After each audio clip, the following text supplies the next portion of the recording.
Hello class 10 students. So in this video we will talking about mistakes I made in my class 10. Of course we are human and we also make mistakes.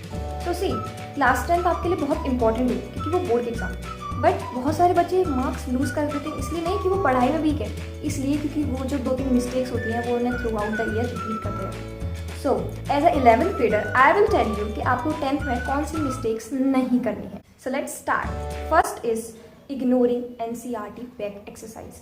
मैं अपनी बात करूँ तो मैं किसी भी subject की NCERT की जो बैक एक्सरसाइज है नहीं मिस कर सकती. But you know in SST I was like यार SST भी कौन ही करेगा, तो मैंने वो छोड़ दी. बट मेरे पास होपफुली PW के सैम्पल पेपर थे SST के. जब मैंने उसमें ये क्वेश्चन तो मुझे पता चला कि तो SST की बैक एक्सरसाइज है. तो उस दिन से मैंने SST की बैक एक्सरसाइज भी करना शामिल कर दिया. तो आपको ये मिस्टेक नहीं करनी. ओके. एंड ऑल्सो फिजिक्स में मैंने आपको बताया था कि एक्टिविटी इंपॉर्टेंट है. बच्चे फिजिक्स की एक्टिविटी ही नहीं करते हैं क्योंकि उन्हें लगता है फिजिक्स की एक्टिविटी तो बहुत ज़्यादा लेंथी है, बहुत ज़्यादा कॉम्प्लिकेटेड है, उन्हें कौन करेगा, CBSE देगा नहीं. बट लिटरली हमारे जो ट्यूशन वाले सर थे उन्होंने हमें कराई थी एक्टिविटी NCERT की. और लिटरली बताऊँ मैं खुद भी नहीं करती थी. मतलब मैं बाकी एक्टिविटी फ़ोन में से देख के कर लेती थी बट मैं फिजिक्स की ही नहीं करती थी. बट उन्होंने कराई थी. और आपको मैं बताऊँ मेरा जो साइंस का पेपर था उसमें एक 5 मार्क्स की वही फिजिक्स की एक्टिविटी आई थी. एंड आई वाज लाइक अगर मैंने ये नहीं किया होता तो मेरा क्या होता. Next is ignoring revision. So बोला था बच्चों को रिवीजन करना ही नहीं आता.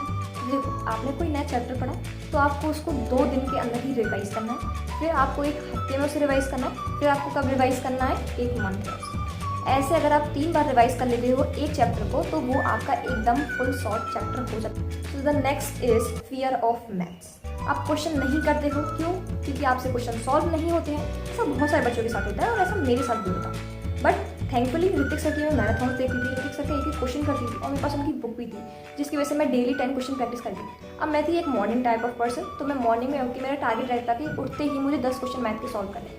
सो धीरे धीरे करके मजा आने लगता था और मैं 10 की जगह 20, 20 की जगह 30 क्वेश्चन सॉल्व कर देती थी. तो यही आपको करना है. आपका एक प्रोडक्टिव आर होता है, उसमें मैथ के क्वेश्चन लेकर बैठो और जितने हो सके उतने सॉल्व करो. बट माइंड में ये रखो कि मुझे 10 क्वेश्चन तो सॉल्व करने हैं.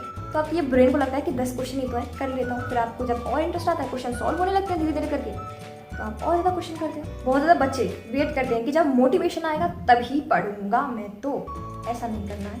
मोटिवेशन से कोई किया जाएगा, डिसिप्लिन होना चाहिए. ऐसा करोगे तो आप हीरो से ज़ीरो बन जाओगे. Don't compare your self with others. क्योंकि मैं बहुत करती थी. मुझे ऐसा लगता था भाई उसने इतने सैम्पल पेपर कर लिए, उसने इतने PYQs कर दिए, मैंने तो कुछ नहीं किया है. एंड लिटरली जब रिजल्ट आया ना I scored highest among them all. So आपको किसी से कंपेयर नहीं करना. कोई कितना भी कहे मैंने ये कर लिया वो कर लिया, आप अपना देखो आपने कितना कर लिया है. You are the best and you are precious on your own. Next point is unrealistic time table. क्योंकि मैंने स्टार्टिंग में बहुत किया.